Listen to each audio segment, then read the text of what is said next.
Hello everyone, welcome to our channel. చూస్తున్నారు కదా, ఈరోజు మన వీడియోలో ఆనియన్ బాయిల్డ్ ఎగ్ కర్రీ ఎలా ప్రిపేర్ చేయాలో చూద్దాము. ఈ కర్రీ చాలా త్వరగా అయిపోతుందండి. ప్రిపరేషన్ కూడా చాలా ఈజీ, టేస్ట్ కూడా చాలా బాగుంటుంది. ఒకసారి నా స్టైల్లో ప్రిపేర్ చేయండి, చాలా బాగుంటుంది. సో దీనికి ఫస్ట్ ఏమేమి కావాలో చూద్దాము. నేను ఒక 1/2 kg ఆనియన్స్ తీసుకొని కట్ చేసి పెట్టుకున్నానండి. అలాగే పచ్చిమిరపకాయలు ఒక 4 to 5 పచ్చిమిరపకాయలు కట్ చేసి పెట్టుకోవాలి. కరివేపాకు, అలాగే బాయిల్డ్ ఎగ్ ఒక 3 తీసుకోవాలి. తర్వాత 2 టమాటాలు కూడా తీసుకొని రెడీ చేసి పెట్టుకోవాలండి. తర్వాత స్టవ్ వెలిగించుకొని ప్యాన్ పెట్టుకొని ప్యాన్ కాస్త వేడైన తర్వాత 2 స్పూన్స్ ఆఫ్ ఆయిల్ యాడ్ చేసుకోవాలి. ఆయిల్ కాస్త వేడైన తర్వాత అందులోకి మనం ఒక 1 స్పూను పోపు గింజలు యాడ్ చేసుకోవాలండి. ఈ పోపు గింజలు కాస్త చిటపటలాడిన తర్వాత అందులోకి మనం కట్ చేసి పెట్టుకున్నటువంటి పచ్చిమిరపకాయలు యాడ్ చేసుకోవాలి. తర్వాత కరివేపాకు కూడా యాడ్ చేసుకొని అన్నీ మిక్స్ అయ్యేలాగా బాగా కలుపుకోవాలండి. ఇవి మీడియం ఫ్లేమ్లో వేయించాలండి. ఎప్పుడైనా ఫ్లేమ్ తక్కువగా ఉండాలి, అప్పుడే కర్రీ టేస్ట్గా ఉంటుంది. సో మిరపకాయలు, కరివేపాకు చక్కగా వేగిన తర్వాత 1/2 స్పూన్ పసుపు, 1 స్పూన్ అల్లం వెల్లుల్లి పేస్ట్ కూడా వేసి ఈ అల్లం వెల్లుల్లి పేస్ట్ పచ్చివాసన పోయేంత వరకు ఆయిల్లో బాగా వేయించుకోవాలండి. అల్లం వెల్లుల్లి పేస్ట్ బాగా వేగిన తర్వాత ఇందులోకే మనం కట్ చేసి పెట్టుకున్నటువంటి ఆనియన్స్ అన్నీ యాడ్ చేసుకోవాలి. సో ఆనియన్స్ అన్నీ యాడ్ చేసుకున్న తర్వాత అన్నీ మిక్స్ అయ్యేలాగా బాగా కలుపుకోవాలండి. తర్వాత సాల్ట్ కూడా యాడ్ చేసుకోవాలి. నేను ఒక 1.5 స్పూన్ యాడ్ చేస్తున్నాను. మీ టేస్ట్కి తగ్గట్టుగా యాడ్ చేసుకోండి. తర్వాత మూత పెట్టి మగ్గించుకోవాలండి. సాల్ట్ యాడ్ చేయడం వల్ల ఉల్లిపాయలు త్వరగా మగ్గిపోతాయి, అందుకోసమని ముందే సాల్ట్ యాడ్ చేసుకోవాలి.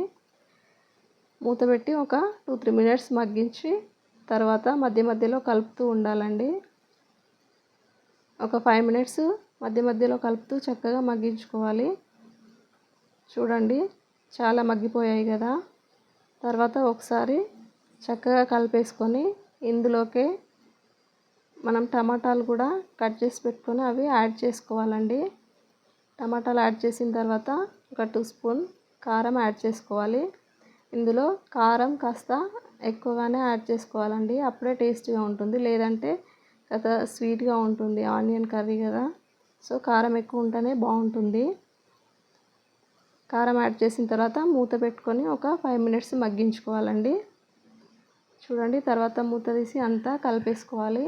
అడగంటకుండా మధ్యలో కలుపుతూ మగ్గించుకోవాలి. లో ఫ్లేమ్లోనే కుక్ చేయాలి ఎప్పుడైనా కర్రీ. తర్వాత కూడా మూత పెట్టి కాస్త మగ్గించిన తర్వాత మళ్ళీ ఇందులోకి 1 స్పూన్ ధనియాల పొడి యాడ్ చేసుకోవాలి. అలాగే 1/2 స్పూన్ జీలకర్ర పొడి కూడా యాడ్ చేసుకోవాలి.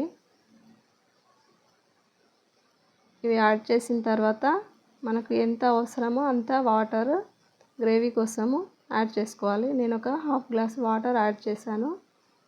సో వాటర్ యాడ్ చేసిన తర్వాత చక్కగా మిక్స్ చేసుకొని ఇందులోకి మనం బాయిల్ చేసిన ఎగ్స్ని మధ్యలోకి కట్ చేసి కర్రీలో యాడ్ చేసుకోవాలండి. చూపించిన విధంగా యాడ్ చేసుకోండి. తర్వాత మూత పెట్టుకొని ఒక 4-5 మినిట్స్ చక్కగా మగ్గించుకోవాలి. చూడండి,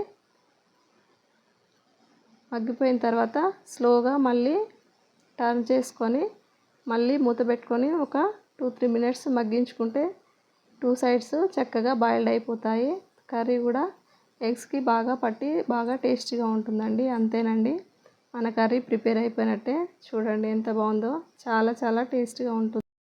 కర్రీ రైస్లోకైనా చపాతీలోకైనా చాలా టేస్టీగా ఉంటుంది. చాలా సింపుల్గా అయిపోతుంది. తప్పకుండా మీరు ట్రై చేసి చెప్పండి ఎలా ఉందో. సో మీకు కనుక నా వీడియో నచ్చినట్టయితే లైక్ చేయండి, షేర్ చేయండి, ప్లీజ్ సబ్స్క్రైబ్ చేసుకోండి. Thank you.